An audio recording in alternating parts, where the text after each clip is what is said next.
We are going to take a look at a federal lawsuit suing Judge Cannone and others over the buffer zone created in the Karen Read case. This zone has expanded a little bit beyond what we saw in the first trial. Will they come up with a response before the end of this trial? We will see. They should take it up on an expedited basis because the trial is underway now. We have jury selection ongoing, and witnesses are going to start in the next few weeks at the most. So the individuals that are suing are saying that their rights are being infringed by the buffer zone ordered by the court and are asking for the federal court to tell the lower court no.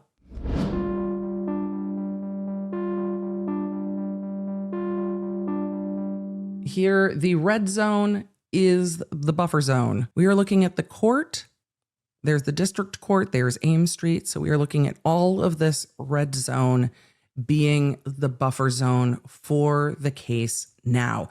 So again, a visual always helps, especially if you're not from the area, to take a look at how much is encompassed by this zone of where people cannot be around this courthouse. And it looks like a pretty open plaza back in this area behind that other court building.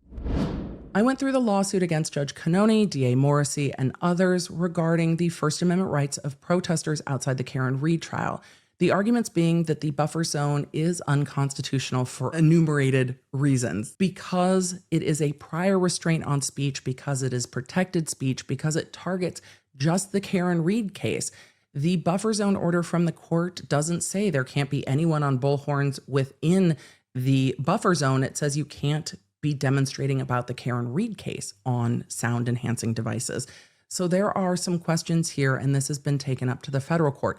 I still question whether or not individuals sought to intervene with the order in the second trial. In their motion, they point out that they were denied the ability to intervene during the first trial when a buffer zone was established.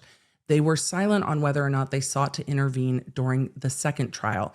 And the federal court may say, well, you need to ask the court first. If the court denies it, then come and ask us for declaratory relief and for an injunction regarding this. But the court keeps saying to the jury, as jury selection is underway, that this will be a 6 to 8 week trial. So this may have time on an expedited basis to work its way through the federal court to determine whether or not the court's order regarding an expanded buffer zone and restrictions on what people may do, wear, and say in that buffer zone is unconstitutional. I'm going to be keeping an eye on it as it goes alongside, because when the court rules what happens in the courthouse, it's one thing. But when you expand that beyond courthouse property onto private property and other public property, that's when you get very well into the area of First Amendment law and under strict scrutiny whether or not that buffer zone order is narrowly tailored to address the valid government interest of protecting this jury trial, or is it not? So we will see if the court balances that before this trial is done. I'm interested to see it. Thanks for joining me. If you enjoyed this episode and don't want to miss updates on your favorite cases, you're going to need the Law Nerd app at lawnerd.app.com. That way you can stay in the loop on the cases that matter most to you, and you never know when you're going to catch feelings for a new case. So make sure you get it for free on iOS and Android. Thank you for being here, and thank you for being a Law Nerd.